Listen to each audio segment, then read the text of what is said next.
کیا آپ نے کبھی سوچا ہے کہ اگر حضرت آدم علیہ السلام سے وہ خطا نہ سرزد ہوتی تو آج ہم سب کہاں ہوتے؟ کیا ہم ہمیشہ کے لیے جنت میں ہوتے؟ زمین پر اے امتحان، اے تکلیفیں، اے جدوجہد، آخر یہ سب کیوں؟ کیا زمین پر آنا کوئی سزا تھی یا اس کے پیچھے خدا کی کوئی بڑی حکمت چھپی تھی؟ آئے قرآن کی روشنی میں اور اس ویڈیو میں یہ سب جانتے ہیں۔ ناظرین، اللہ تعالیٰ نے زمین پر اپنا خلیفہ یعنی انسان کو پیدا کرنے کا ارادہ کیا تو فرشتوں نے سوال کیا تھا، کیا تو زمین پر ایسے شخص کو پیدا کرے گا جو وہاں فساد مچائے گا اور خون بہائے گا؟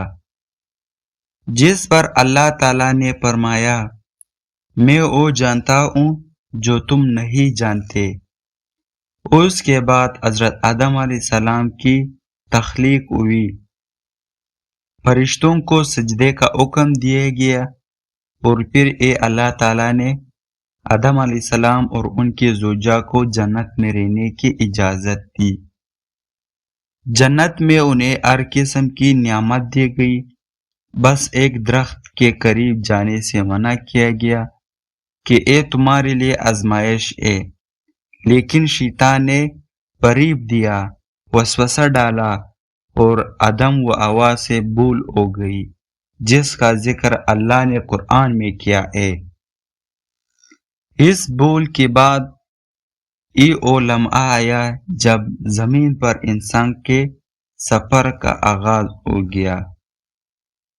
اس پورے واقعے اور اس کے بعد کی توبہ کے بارے میں اللہ تعالیٰ سورہ بقرہ کی آیت نمبر 36 اور آیت نمبر 38 میں ارشاد فرماتا ہے۔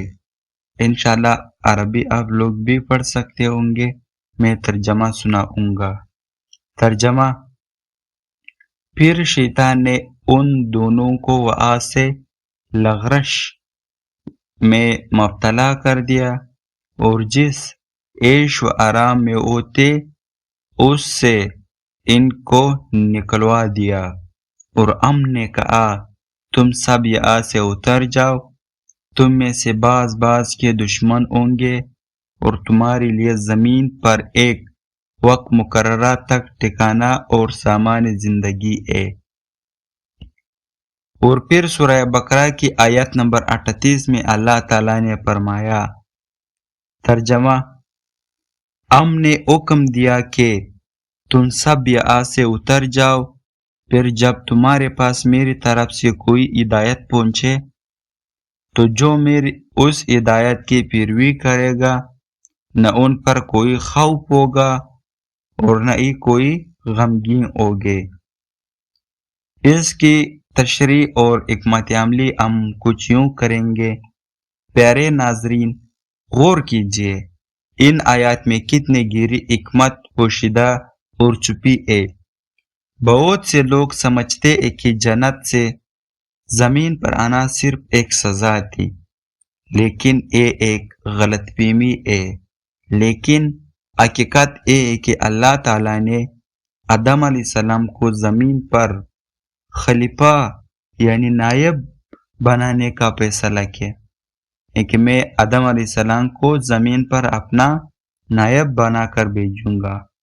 پہلے یہ فرما لیا تھا۔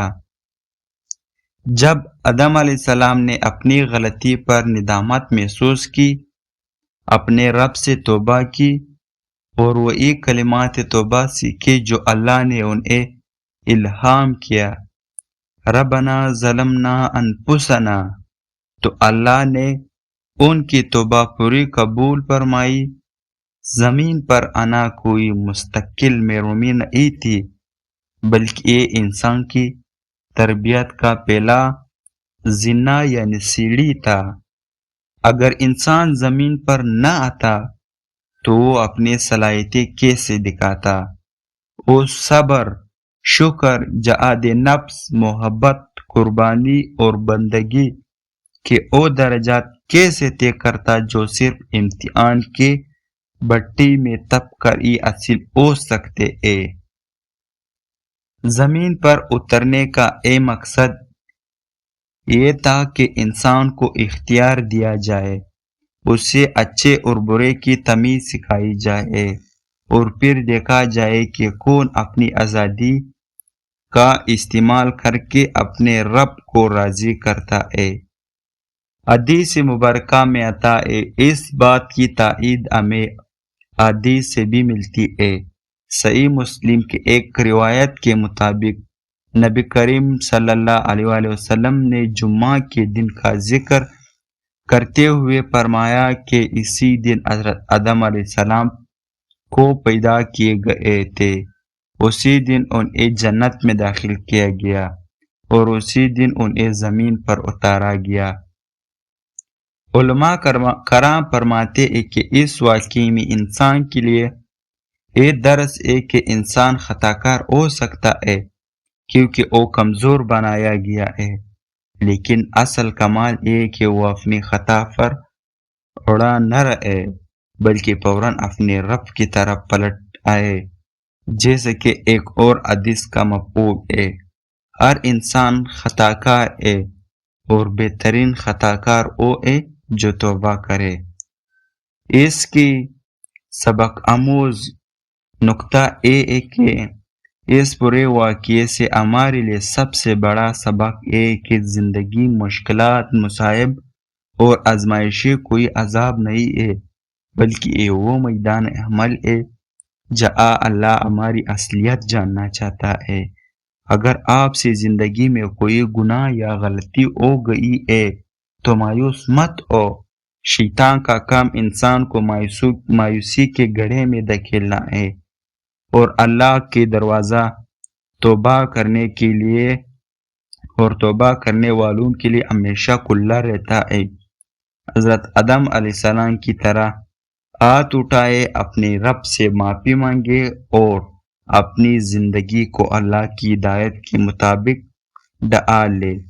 اس کی خلاصہ ہم یہ لے سکتی ہے کہ حضرت آدم اور حوا کا جنت سے زمین پر آنا کوئی اتفاقی حادثہ یا محض سزا نہیں تھا، بلکہ اس زمین پر انسان کی خلافت اور اس کی حتمی تربیت کا الہی منصوبہ تھا۔ شیطان کے وسوسے سے ہونے والی لغزش کے بعد جب آدم نے سچے دل سے توبہ کی تو اللہ نے انہیں معاف فرما دیا۔ زمین پر انسان کا مقصد زندگی کے محض کھانا پینا نہیں بلکہ اللہ کی ہدایت پر چل کر اس کا کرتب کر سکے۔